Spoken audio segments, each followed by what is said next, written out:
بہرحال گزارش یہ ہے کہ آپ کو بواسیر کی تکلیف ہے، آپ معذور ہیں. آپ ہر نماز کے لیے نیا وضو کیا کریں، پھر عصر سے وضو کیا مغرب تک وہی وضو کافی ہے، چاہے وہ مس سے نکلیں چاہے گندگی بھی نکلے.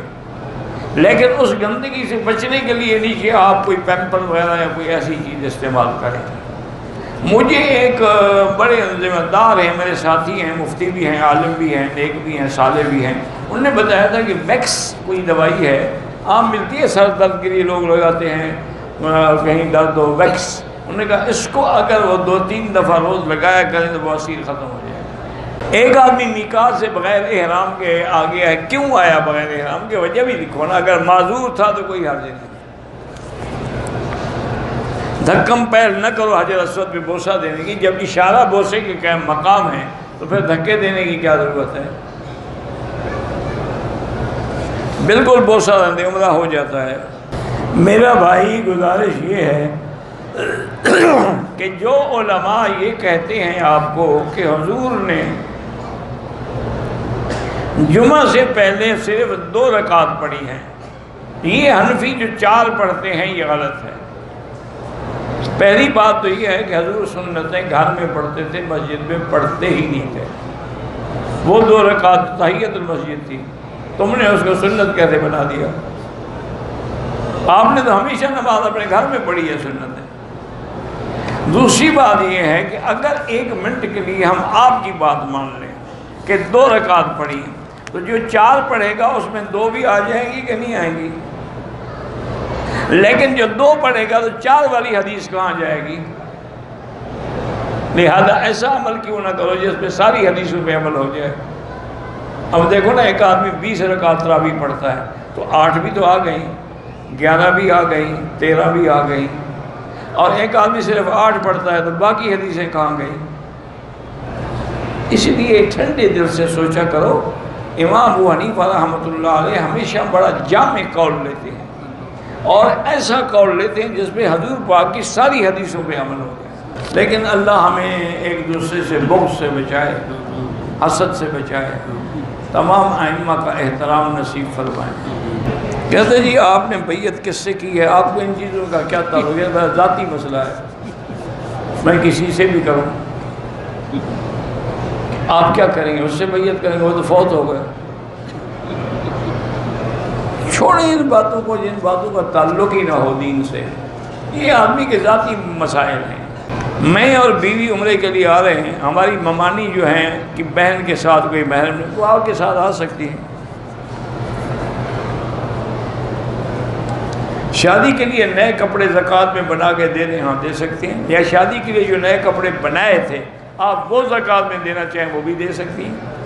آخر اس پہ پیسے لگے ہیں نا.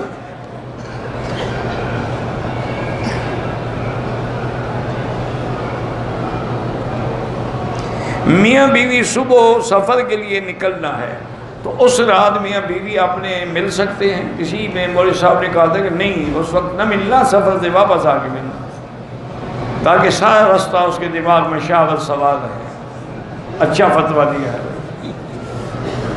اللہ کے بندے، یہ تو حدیث میں ہے، حکم ہے کہ احرام باندھو.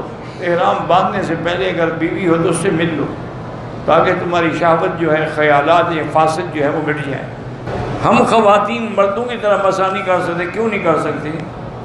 آپ ایسا بھی کر سکتے، انہی بالوں پر آگے بھی ہاتھ لا سکتی ہیں. اگر پیچھے لے جائے تو یہ حکم تو نہیں کہ پیچھے سے بال اٹھا کے آگے لے آؤ. جو لوگ حیات انبیاء کے منکر ہیں، دعا کریں اللہ ان کو ہدایت دے. میں تو عالم یا مفتی نہیں ہوں کہ فتویٰ دوں کہ ان کے پیچھے نماز ہوتی ہے یا نہیں ہوتی. میرا تو ایمان ہے کہ ہر کلمے پڑھنے والے کے پیچھے نماز ہو جاتی ہے، اور اسی طرح ہر گناہگار کے پیچھے بھی نماز ہو جاتی ہے. صلوا خلف کل بر و فاجر. میرے 4 بچوں کی موت ہو گئی تو لوگ مجھے منحوس کہتے ہیں. وہ کبھی نہیں مریں گے جو آپ کو منحوس کہتے ہیں. یہ جاہلوں والی بات ہے.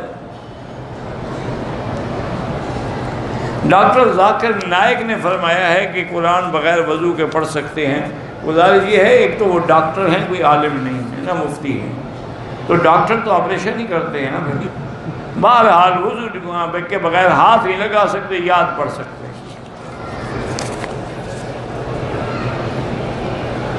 بہرحال جن لوگوں نے مجھے سلام کہا ہے اللہ ان کو خوش رکھے وعلیہم السلام، اور ہمارے ساتھی جو ہیں سعید بیچارے بیمار ہیں اللہ ان کو شفا دے، یہ بھی کل آ چکا ہے وہی چٹ ہے۔ حرم شریف میں ہمارے ملک کے مطابق جو چھپے ہوئے قرآن ہیں وہ بہت تھوڑے ہیں، باقی مطابع عام ہیں، اس لیے کہ باقی چوری نہیں کرتے، ہمارے لوگ اٹھا کے لے جاتے ہیں، تو بچے تو رکھیں۔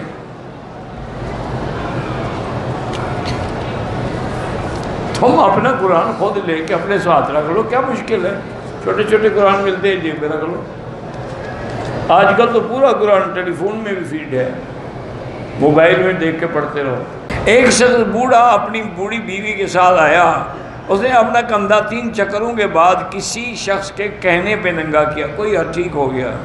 اس کی بیوی نے اپنا نقاب بھی اتارا اور منہ کھلا رکھا، کوئی حرج نہیں، عمرہ ہو گیا، بالکل ہو گیا، اس کو منہ کھلا ہی رکھنا تھا۔